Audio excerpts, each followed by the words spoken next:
for a lot of reasons, and I'm gonna detail that probably before this even comes out. I may do like a little explainer video about what's happening, and why I am probably gonna make the decision that I have been thinking I will make for quite some time now. So we'll need to talk. We'll need to talk this evening.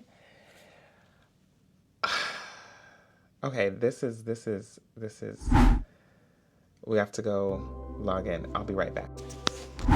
Hey, it's Wednesday, February 12th, I believe, and I'm a little dressed up today. It's currently around noon. I've been working since 8 a.m. But now, obviously I'm working from home. Now I am about to take a little bit of a break. Kind of. It is lunchtime, but I will not be eating lunch. And I really hope that what I'm about to walk into works out well. I won't know for a while. I'm recording this now, and I hope that I'm able to post this in the future. But I'll only be able to post it if it works out. Hi, this video has been a long time coming now. Welcome to the channel. If it's your first time, this is Professing David. If you are coming back, thank you so much for coming back. If it is your first time here, I just want to let you know this channel is, I think, a vlog. I'm always a little confused when I try to describe what it is I'm doing. I am like logging my life through video, so I think that makes it a vlog, but sometimes it's not a vlog, sometimes it's other stuff. But anyway, you're here, and I guess I have a little story to tell today. I'm leaving my job. Let me backtrack a little bit. And before I start talking about that, let me talk about these pieces behind me. I've had these pieces for about, I want to say 6 or 7 years, but I don't think I've ever showed them. So these two are by an artist named Patrick Campbell, at Patrick_Campbell24. Yes, I do have little descriptors of the different pieces of art around my house because I don't know, I enjoy doing that and I liked writing about them for myself. This one is called The New Age of Slavery. You may have seen it. I think it was on the cover of Time or something, so it's a print. But the American flag, blood stained with the bodies of lynching victims. And not just like lynching victims from the late 19th century. This piece specifically was speaking at the time of the deaths of people like Breonna Taylor. So this definitely is a piece that resonated with a lot of people, really resonated with me, and so I decided that I wanted it.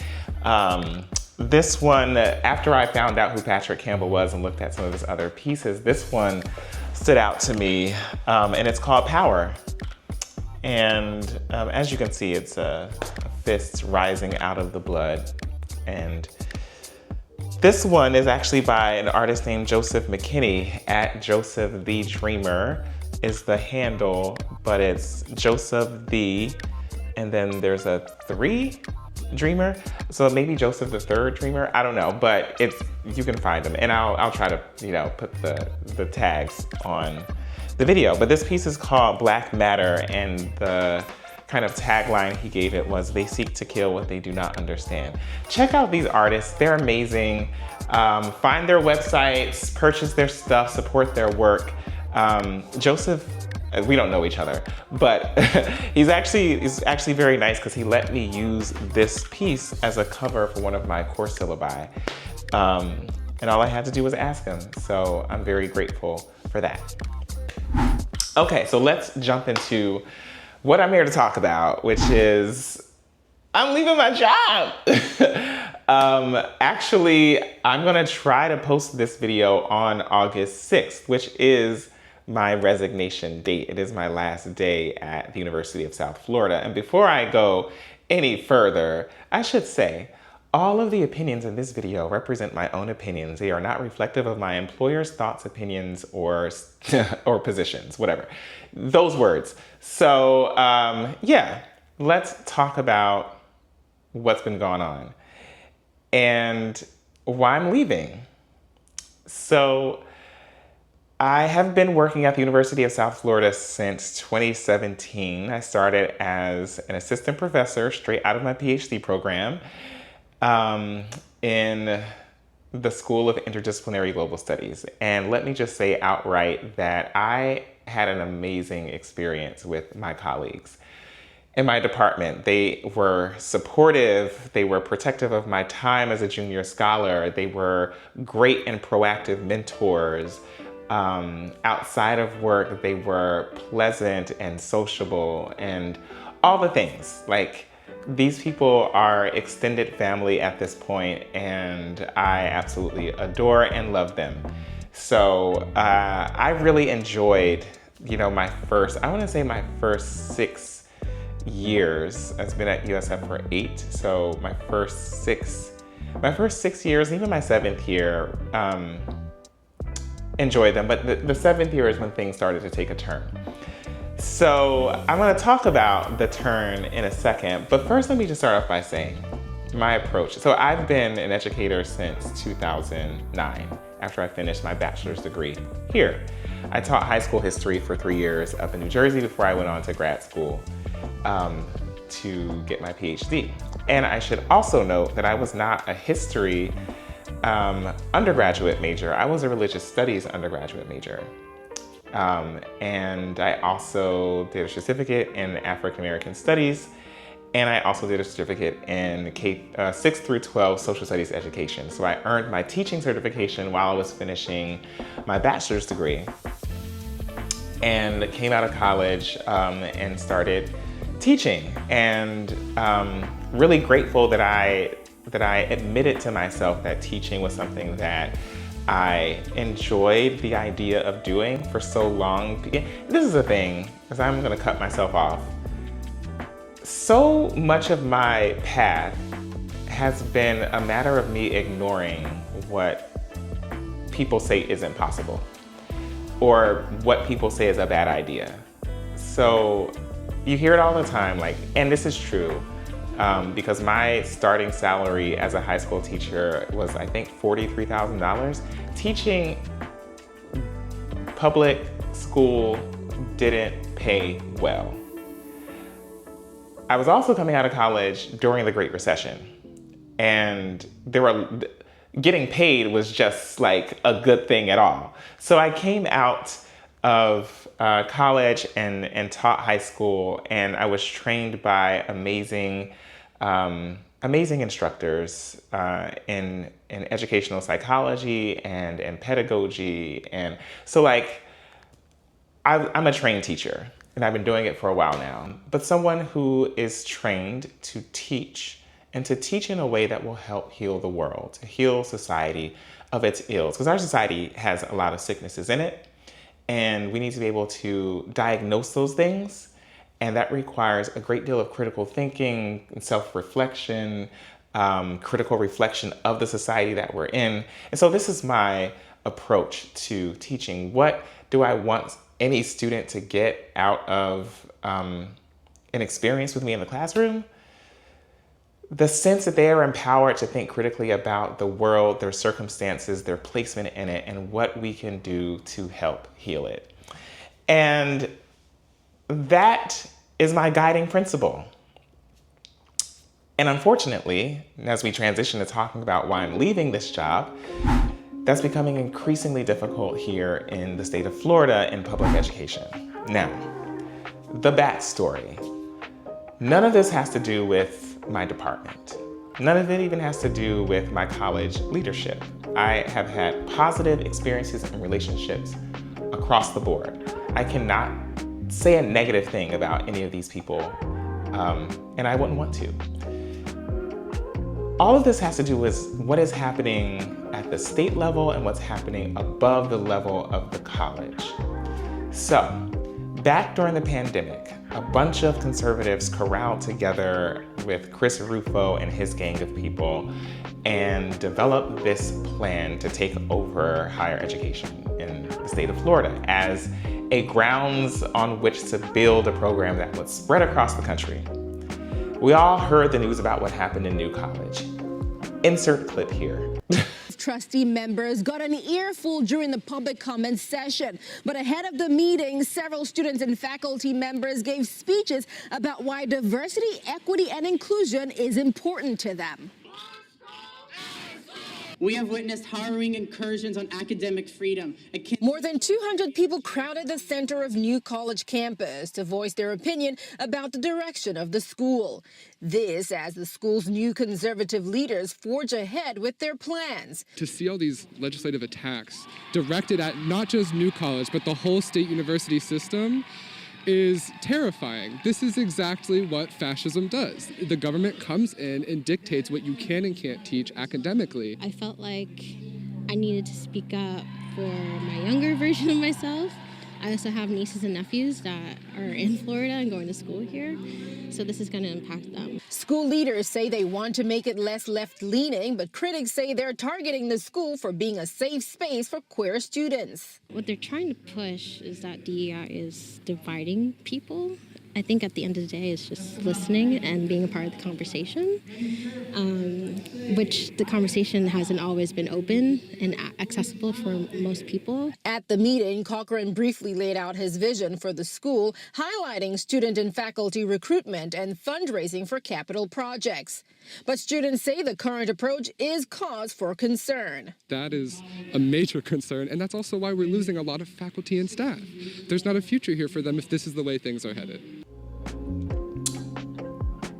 We all heard about what happened in New College, and that was sad, but we thought maybe we're safe at these other institutions. We were wrong about that. House Bill 7 was passed, what they called the Stop Woke Act, which was really just the conservative ideological takeover act. And part of the intention of this legislation was to control what educators could and could not say in a classroom. Several courageous faculty members, and one of whom is here at USF, filed suit, and they got an injunction against HB 7. Because, as the judge explained, the state cannot claim prerogative over the freedom of speech of faculty members who were teaching at public institutions. But the judge also created a little bit of a carve-out, or I don't know if maybe I'm wrong to say created, but there was precedent for the judge to make a statement about a certain kind of carve-out. And this little loophole is a thing that the governor and his general counsel decided to take advantage of. And that carve-out was this. The state can't tell you what you can and cannot say, but the state does have prerogative of control over the curriculum. And so the governor general counsel went and spoke to the Federalist Society about their loss in court over House Bill 7 and their strategy for overcoming that loss, and plainly stated, and maybe I'll insert the clip after I give you the summary or the paraphrase, but plainly stated, if we can't control what they say, but the courts will acknowledge our right to control the curriculum, then that is what we will do. We will take control of the curriculum, specifically through the general education program, which is something that the state manages, as opposed to the programs of the curricula of individual departments. We'll take control of the general education curriculum in a way that we have never done before and use that to determine what kinds of courses students get exposed to. You talked about a little bit about how the court was going through your First Amendment claim. And it said that in one of these cases, the court noted that they think the state does have the ability to set curriculum. You can pick topics, but you can't necessarily pick viewpoints. I'm wondering if you could expound on Florida's sense of how the state is involved in curriculum, and what the theory is behind your cases there. Well, we're certainly hoping to, exploit that line that we believe that Judge Walker drew. I actually thought that it was a strange line for him to draw, though. Obviously, if the state has the authority to, dictate an entire subject area, and from our standpoint, in a public university, right? These are public institutions. These are, the state students, and this is our speech. But he seemed to be fine with, our ability to regulate the subject matter, just so long as we were not sort of getting into the weeds of specific viewpoints. But it could lead, I guess, to the consequence that, well, I mean, if the only way that the state can address what it believes to be a pernicious, ideology in its universities is to not restrict perhaps the inculcation and advocacy of the ideology, but to eliminate an entire course area, that seems like an awfully heavy-handed way of addressing the problem. So it's not something that we're necessarily a fan of, but it might be something that we're forced to do in order to, accomplish what we feel like we need to accomplish, but in a way that will be consistent with what the court has said. Here's the thing, there are all sorts of impediments that get in the way of the state trying to say you can or can't teach this course. But there aren't really any impediments to the state saying these are the types of courses that are allowed or disallowed in a general education program. For a lot of programs, that presents a huge problem because there are programs with low student enrollment in terms of their majors, but those programs teach an extraordinary and disproportionate amount of students. Think about a program like Women's Gender and Sexuality Studies or Black Studies. Those programs don't tend to have a lot of majors. Students have a difficult time imagining how they will connect what they're learning with a career. They tend to fall into the more conventional traps of like, I'm going to study accounting or I'm going to study business because they can see something that's familiar in terms of a pathway towards a career. And I think the humanities, I was a religious studies undergrad. People had no idea what I was going to end up doing with that. And honestly, for the most part, neither did I. I knew that I was going to go teach at some point. I didn't know exactly what I would do with a religious studies background, but I gotta say, and this is just a quick sidebar, I am so grateful that I was a religious studies major.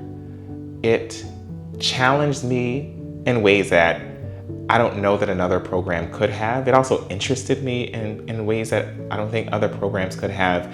But it really trained me to be a critical thinker and to reflect on my own religious upbringing, something that I haven't talked about on this channel at all, but at some point we'll get into it.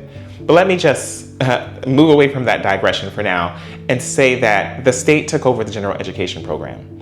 And the consequence of that was at USF, we went from around 500 courses in our general education program to only 88 by the time we went through the process, or they went through the process. And by they, I mean people at the university went through the process of cutting courses out of the gen ed based on these very vague and ambiguous language within Senate Bill 266. Senate Bill 266 was the thing that followed up HB 7, if I haven't mentioned that already. So we lost a whole bunch of gen ed. And we have, 40,000 students to teach. And there's no way we're gonna teach all of those students with this anemic gen ed. So starting last summer, we kept getting these emails, because I served as an undergraduate director for my department, all these emails like, if you do this with your syllabi, if you put this statement in your syllabus, then it'll stay in the gen ed.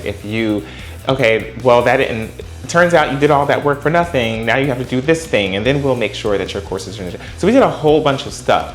over the summer and then through the fall semester, only to find out by the end of it all that all of that work had been for nothing. That was really frustrating. But what was more frustrating was learning, and this was never confirmed, and I'm sure there will be a lot of denial if this was ever brought up as an accusation, but I really hope someone makes a FOIA request to find out, to confirm. Let me back up. So the way that this process is supposed to work, or the way that it looks like in terms of the legislation and in terms of the BOG regulation, is this. BOG, for those who are unfamiliar, is the Board of Governors. The way that it's supposed to look, from my reading, is the university collects courses from faculty departments that the departments want to be in the Gen Ed. And then the university, being grateful for all of the work that the faculty put in to propose these courses, sends them to the articulating committee that is at the State Department of Education. The articulating committee is the body that then is supposed to have a conversation about these courses with you. It doesn't seem like we ever got there. It also does not seem, this is what I heard, this is what I learned, I don't know for a fact, but I know for a fact, that these courses never made it there and they were never sent to the state. The courses like Racism in American Society, something that has been in the general education curriculum as an American Studies course since before I even came to the university. It has been a mainstay. The course, I mean, we filled, 4 to 5 sections of it every semester. Students raved about the course. My own course evaluation, students say, I can't believe, like, everyone at the university should be taking a course like this. Not sent. A course that I taught nearly every semester, Intro to the Black Experience, which is an Intro to Black Studies course.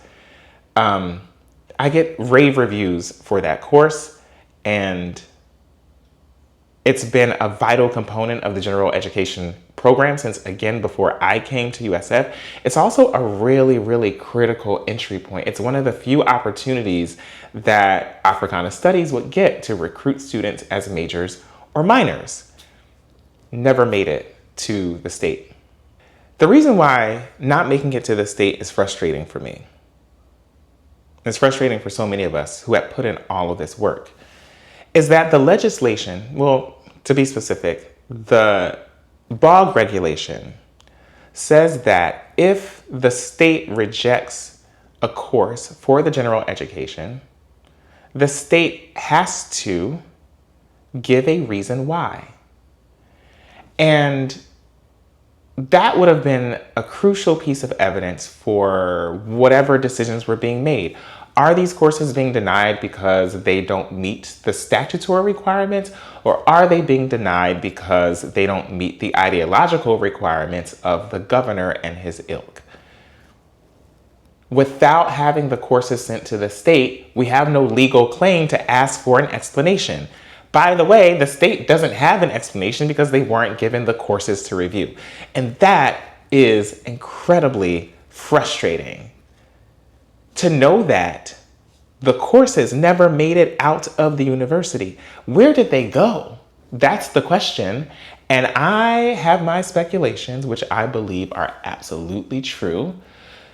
They went to the university's attorneys. And the university's attorneys, who are not educators and who, in my opinion,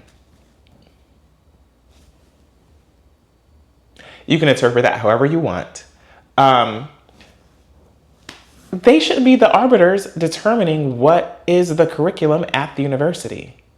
They really should not. Because here's the thing. There is no downside to a university saying, we are committed to our students having exposure to a variety of disciplines, a variety of ways of thinking, and we want our general education curriculum to reflect that. There is no harm in sending the courses along to the state and then letting the state make a decision to say yes or no. The only possible harm is if we didn't get an approved curriculum by the end of the fiscal year, then certain kinds of funding may have been at risk. But that was never even a possibility. It was never going to go down like that. If the state came back and said, based on your list, these are the courses that can't go on there, the university would have complied and there would have been no threat to funding. So there's no reason, no actual reason, no statutory reason, no financial reason. The only reason I can think of as to why these courses didn't make it through to the state for review is that the university's leadership, and I've heard some things about RIA, the university's leadership, and I've heard some things about the provost, the old one and the new one. The university's leadership don't want to in any way upset the governor or bring his attention in a negative way to the university. So now my perspective is that they're not here for us. Not that I was ever invested in a company, an institution in that way, but they really ain't here for us. They're not here for me. They're not here for these students. They're here to protect the institution above all else. And I should say, I did a lot of research this year in the university archives looking at the 1960s and 70s in particular, a time we know the Vietnam War, the peace movement, and this is a trend. This is not something that's new. It's not unique to USF. It's not unique to 2025. It's not unique even to this century. This has been happening for decades. We can go back to the 1950s, the McCarthy era. I learned so much about how deeply academia as an institution is led by cowards. You can't trust him.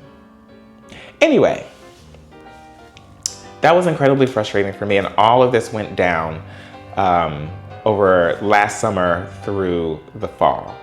And I felt really betrayed, and I felt like the process had been really opaque.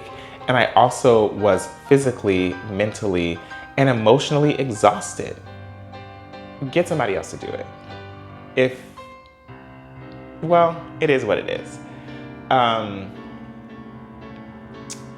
So that was one straw that was breaking the camel's back. But then there was one extra piece. And for those of you who've been following the channel, you know that this year has been, this academic year has been a different one for me because I earned tenure last June of 2024. I started a new role as director of the Institute on Black Life and chair of the Racial Justice Initiative in August. So in addition to my job as undergraduate director for my department, associate professor, right? So research and teaching, and add on top of that now 2 additional responsibilities, both of which I was incredibly excited about and really grateful to take. And I'm still very grateful for those. I learned so much about the university, its operations, what I was capable of, what it looks like to do big projects and to imagine things and to execute them. Like a great experience that has prepared me for this next chapter, this next book, this next volume of life. Let's say this. The Institute on Black Life is coming up on its 40th anniversary. It was founded in 1986 by an amazing scholar and person, Dr. Jewel Smith.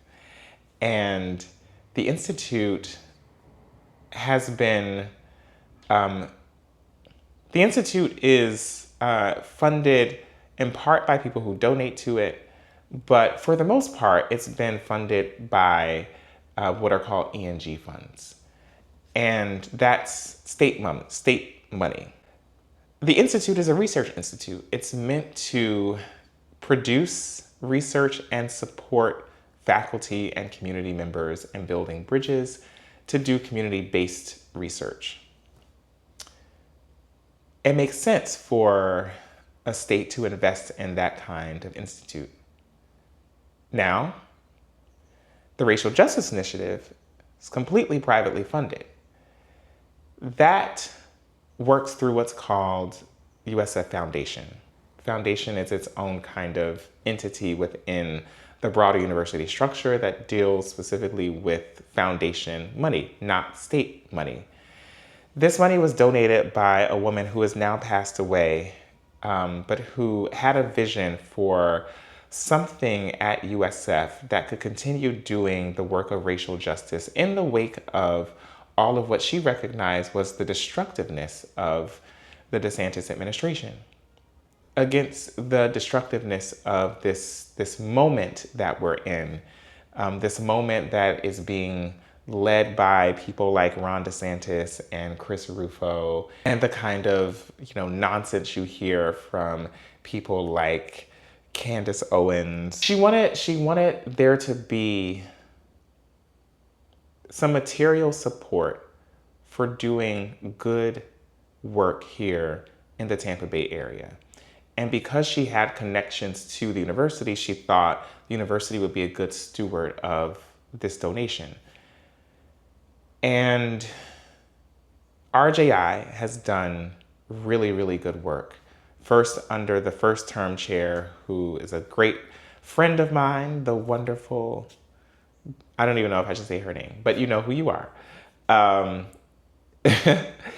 And then I became the second term chair after she departed to go to much greener pastures at a private institution outside of the state of Florida, by the way. RJI, under my term, has also done great work, and we built really good partnerships and supported great projects and research in the Tampa Bay area, and supported student internships and student research trips. It has been a really fulfilling opportunity to have a wad of cash and be able to say yes to so many people who needed support to do good work. Here's the thing. The university was running scared. I think this was around, we were getting to winter break, I believe. And there was an investigation announced against, I forget what, it was some university or college here in Florida that had came under scrutiny by the governor. And I saw it in the news, and then the next day I wake up and I have an email in my inbox from general counsel, the university's lawyers, but filtered through someone else, saying, these are some things that we think some changes that need to be made on the website. Or actually, no, that's not what the email said. The email said, can we have a meeting? I want to talk to you about some changes that we would like to see made on the Institute's website. And I had done over the summer, I had done some cleaning up I'd done every single page of the website. My program assistant and I had gone through and had made changes that had been requested by general counsel. And everything seemed to be fine. A couple months later in the fall semester, I have to sit down, have another meeting with two people from the dean's office about new stuff that they would like to see changed. So change all of that, right? Not an issue. Now we're going on time number 3. And when I say it's not an issue, what I mean is that I don't own the university's website. If y'all want to change stuff on the website, you can change stuff on the website. I can't do anything about that. And I also don't care enough about the website. I don't care. Because if we want to disseminate information and communicate things to people about the work that we're doing with private funds, not state funds, FYI, we can do that. There are other venues through which to do it. It doesn't have to be on the website. I don't care. But now you're bothering me in the midst of all the other work that I'm doing in this semester, stuff that I'm trying to get done in terms of programming, stuff that I'm trying to get done in terms of undergraduate director stuff, dealing with this curriculum and gen ed stuff that's driving me insane, grading papers at the end of the semester, and you want to add this onto my plate. Leave me alone. But okay, it's my job. You want to have a meeting? Let's have a meeting. We have a meeting. And I go, okay, totally whatever they want done on the website, it can get done. Just have the lawyers email it to me. Have them write it down. Oh, I don't think they're going to do that. Well, we can ask. So this person goes back and they ask and they get back to me and they're like, yeah, they said that they're not going to put anything in writing. I'm like,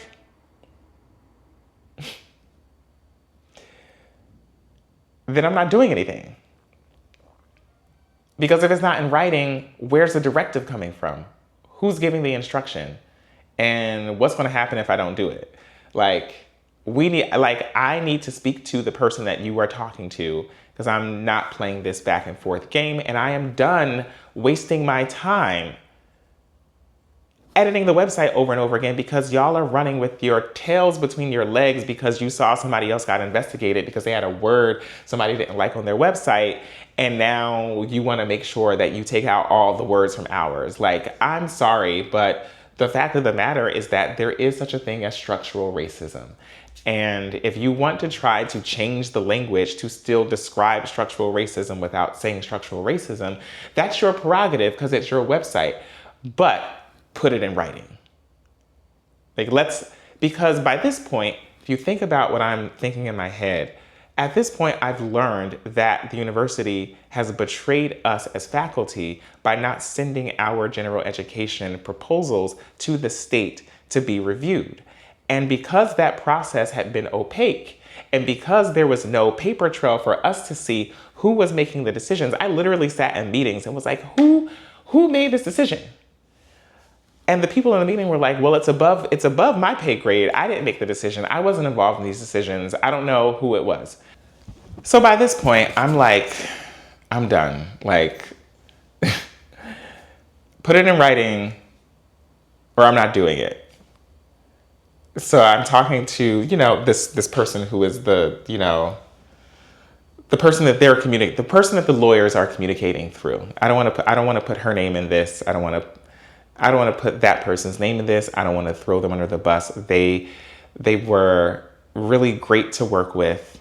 I know that they often felt very troubled that they had to bring stuff like this to me, and I'm sure the other center and institute directors. So I have no ill will towards her. She's like, I could put you in, I could give you the contact information for the attorney. So she did. And I got in contact with the attorney and I was like, look, here's the thing. We had a Teams meeting. Whatever y'all want to do with the website can get done.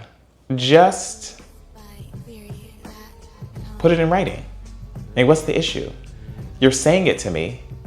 Write it down and give me an explanation as to why these specific changes are being made.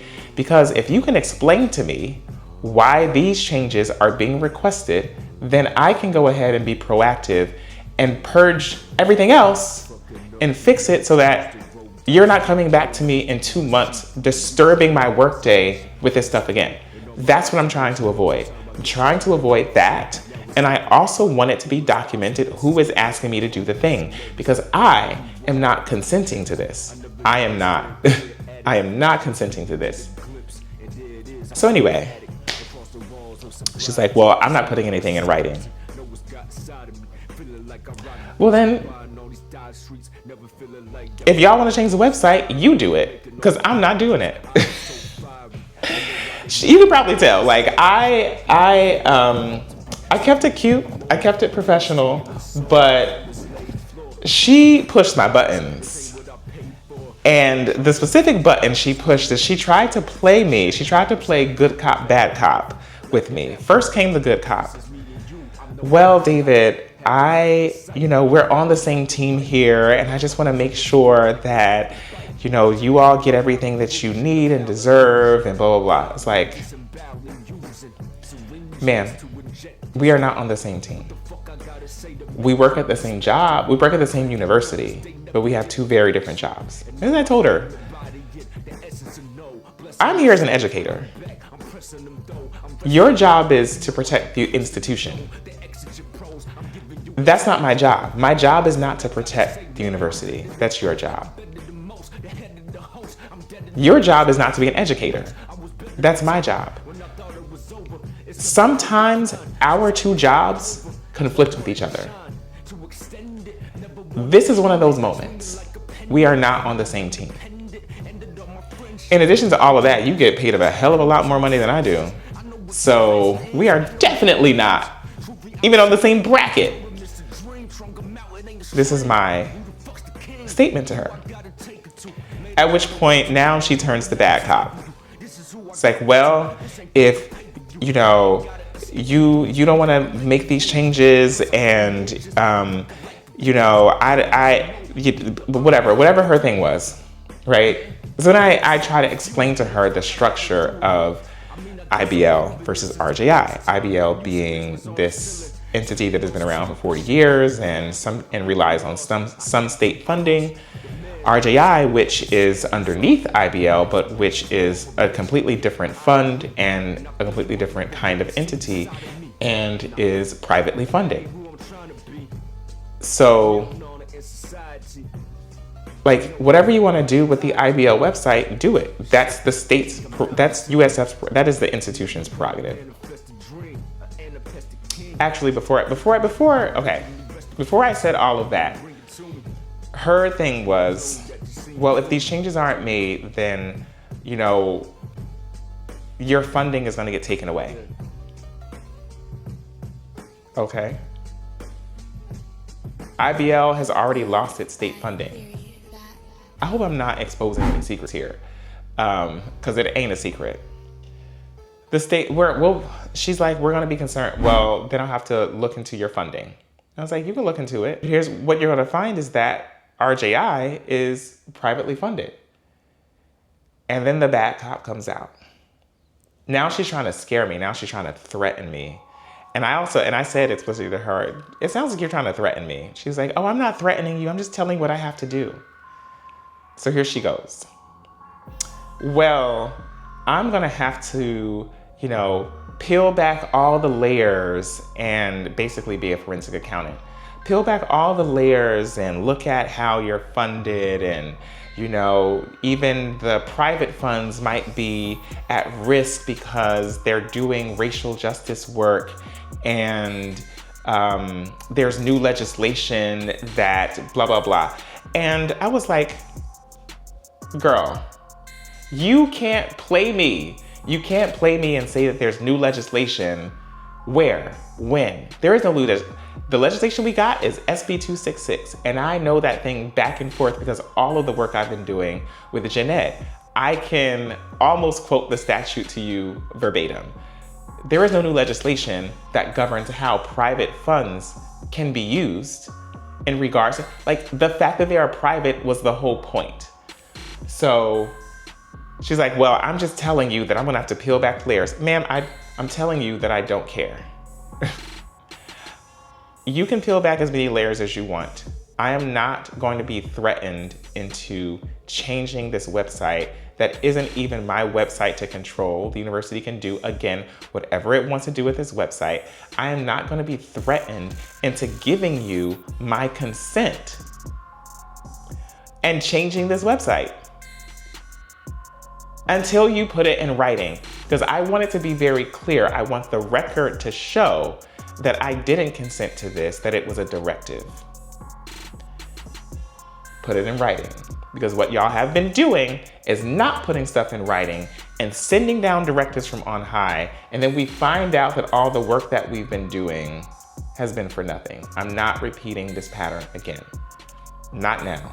So that was the additional straw that broke this camel's back. Because I'm like, this is not what I signed up for. And I'm certainly not going to be threatened by the likes of you. And this is the part that's a little fun to me, is that a lot of my research is legal history. And I don't think of myself as a legal historian. But it just so happens that I am, because I'm interested a lot of my work in the the criminalization of race, the criminalization of Blackness in particular, a lot of my work has been in court records and trial transcripts. It is so obvious to me, no offense no offense, but I believe that, you know, practicing attorneys will, I have lots of friends who are practicing attorneys. I think they would agree with me when I say this, that a lot of attorneys are dumb. And they get paid a lot of money to play games, and they don't have critical thinking skills. What they do have is training in the way to play the game. So I just was insulted that she thought that she could play me. Like, you can't, not me. So that happens. By this point that I'm having these conversations, I've also become aware, and this happened in January, me becoming aware of this new opportunity. Became aware of a new opportunity. And for those of you who know the academic job cycle, you know that a job being posted in January is very, very late. Job postings usually happen a year in advance. So if I wanted to, let's say, work at an institution, what is this, August 2025? If I wanted a job at a new institution in August 2026, I've probably already seen the listing for that job come out as early as June, or maybe as late as mid-September. Usually by the winter break time period, virtual interviews have taken place. January, maybe early February, but really January, campus visits for the finalists are taking place. And then by the time we get to February, early March at the latest, like the institution has made their hiring decision and the person or people have accepted or not accepted the offer. So to start a job search in January is very late. Starting a job search is not me starting a job search, it's the institution starting a job search. So they started their job search very late relative to when colleges and universities usually do their hiring cycles. But I came back from vacation, and the new year came, and I logged onto where was I? Blue Sky? I think I logged onto Blue Sky, and I saw this job. Or maybe it wasn't Blue Sky. It might have been an HNet email, but either way, it's like, oh, this seems cute. Thought about it real hard for a couple days about whether I really wanted to apply because, like I said, I've enjoyed most of my years at USF. I love my colleagues. I really appreciate having such a supportive department, and you know, being at an R1 is also helpful because I am a research scholar, and so having the funds to do travel and archival research, and I worked really hard to make sure that I got research support. I worked really hard to position myself well, to be successful in that regard, and this meant giving some of that away. Or possibly having to give it up. But I thought about it and I was like, you know what? I am so tired. I'm so exhausted. I'm so frustrated. And I'm not wedded to this institution. Let me give it a try. So I gave it a try. I applied for the job. I really, once I made the decision to apply for it, I knew that I was gonna fight for it. I knew that whoever I was gonna go up against in this candidate race was gonna have a fight on their hands because I was absolutely 100% committed to getting this offer.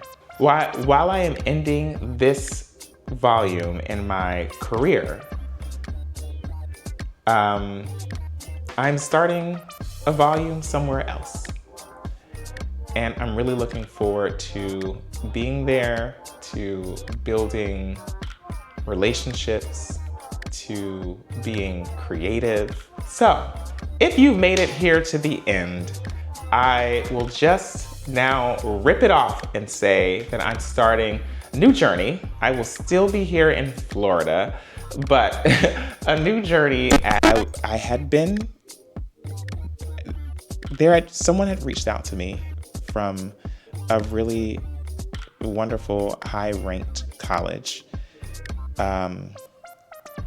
asking me to apply for a position there. And I think it could have been a great gig, but it was not in a place that I wanted to live, and not in a place that, at the time, and even now, the decisions that I am making I'm considering how they will affect the person that I'm dating, because I want this relationship to be my last one. So I've had difficulties with accepting invitations like that. And it ultimately didn't make sense for me to apply somewhere where I knew that there was no chance. Like, there was nothing that they could offer me that would have gotten me up to move. So I wasn't on the market. And then winter break came. Liberal arts school posted a job for director of African and African American Studies.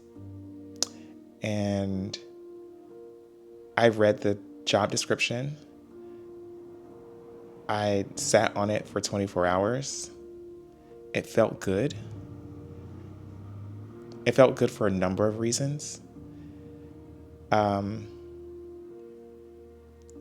And so I decided to apply. And they reached out this week asking to schedule an interview. And today is interview day. So I'm about to head back up into the office. I believe it should be, hey Google, what time is it? It's 12:04 p.m. The interview is in 11 minutes. So I'm going to go upstairs to log on a little early and have some water. I'm going to take a deep breath, and I'm going to fight for this one. I have not fought for a job since I came to USF. I have had a number of opportunities to move on. And because I have such a great department, and because things were not as dire as they are now, I didn't feel the kind of push to go, even if there were pull factors. I'm feeling the push now. I'm going to fight for this. I think it will be good for me, intellectually, professionally. There's a lot of opportunity here to do some really cool stuff and to make a difference that matters to me. And it would just be a lot better for my personal relationship, because my partner lives in Central Florida and I'm on the West Coast of Florida. Anyway, let me get up there.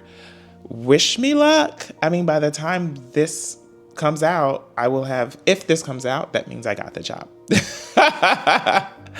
If this doesn't come out, this is just for me. But wish me luck retroactively. Thank you. It's been a day. It's been a day. I should start off by saying that I think the interview went really well. It was a pleasure to get to meet the search committee and to chat with them for a little bit. And I'm hopeful that I'll get an invite to the campus for the campus interview stage of things. Like I said earlier, I'm going to fight for it, because I was really encouraged and heartened by the conversation and learning more about the college and their experiences with it. And it just really feels like it'll be a good fit. You ever have those things in life where you're just like, that just feels like a good fit for me? This is one of those times. sometimes things feel good and they feel right. And this one feels good and it feels right. So hopefully on the other end, they feel the same thing, because I am at my wit's end working at a public institution in Florida right now. And I'm super excited about everything that they're doing that's so different than what we are. They are being affirmative and strong while I'm witnessing retreat and weakness. And a failure, because weakness isn't precisely what I want to say. A failure to do community. And that's it. I could have done my whole career here. I would have been fine.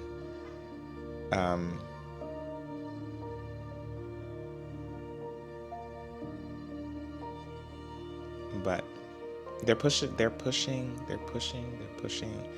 and some of us don't want to be pushed around. So I really do hope I get to post this one day, because that'll be my vengeance.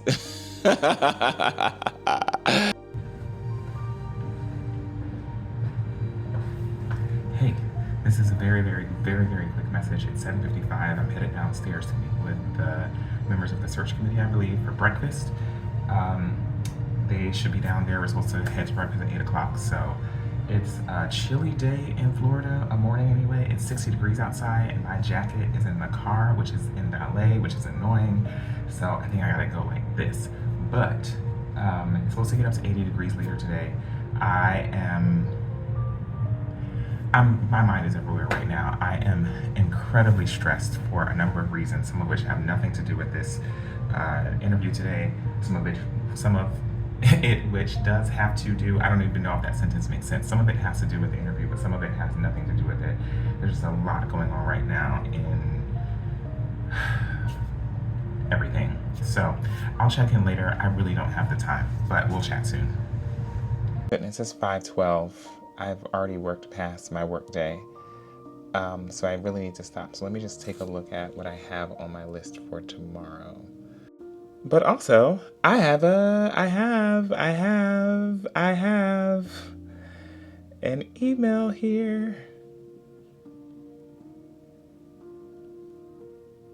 Ah! Hold on. You see that? Okay, I don't know where to start. So I am expecting a phone call from the dean in about 17 minutes. But this has been sent. Okay. This is a bit frightening. It's good. This is good. And it is also frightening. It's frightening because I am already like 99% sure that this is a yes from me, that I want to take this offer. I'm sorry this took so long. I didn't plan on this being a long video. I was for sure gonna sit down for 15 minutes and call this a day, but here we are. I'm gonna go have dinner now, but thank you for watching. If you haven't already subscribe. Yeah, there are some videos on here you might like. There's some cute ones around. I think some of them are cute. If you are already a subscriber, thank you for coming back. Hit the like button. You didn't even have to like anything I said, but you know, just hit it anyway. Hit it anyway.